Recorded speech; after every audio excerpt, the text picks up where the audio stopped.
So where's the edge?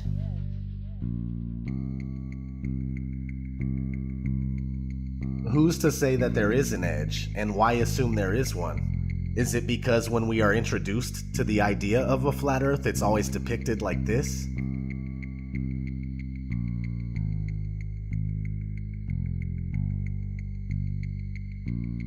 In the currently most accepted model, Antarctica is not a continent, but a 360-degree landmass made up of ice that holds the oceans within. When we look at a Gleason's map from 1892 that states at the top that it's scientifically and practically correct, as is.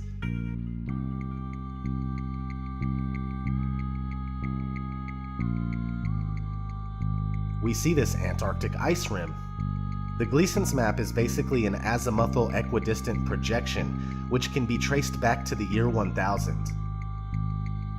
The AE map is also an official map of the United States Geological Survey, the USGS, and the official logo for the United Nations. The oldest known globe in the world is from 1492.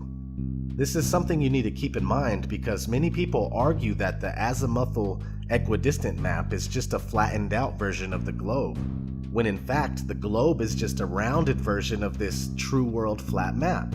If the flat map came first and it has the ability to convert into a globe without any problems whatsoever, then that should tell you a little bit about how this globe deception was achieved. Now, back to if there is an edge or not.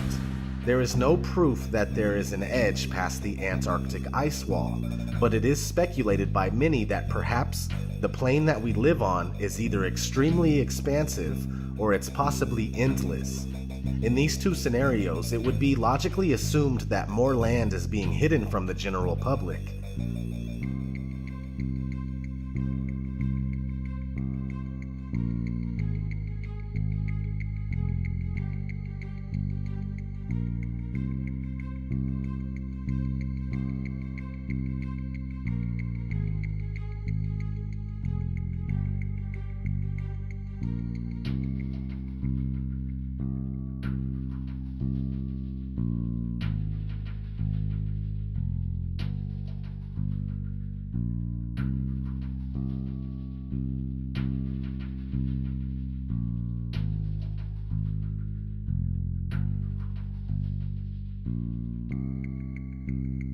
In a 1954 interview with Admiral Richard E. Byrd, an American naval officer who specialized in exploration, he had this to say.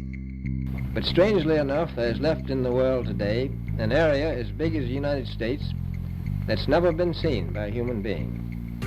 And that's beyond the pole, on the other side of the South Pole, from Middle America.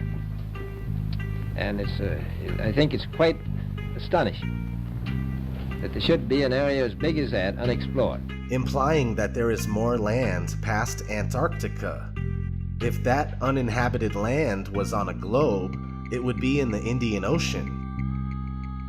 A recent discovery of an old Buddhist map in a newspaper from 1907 seems to support the idea of a vast plain with much more land.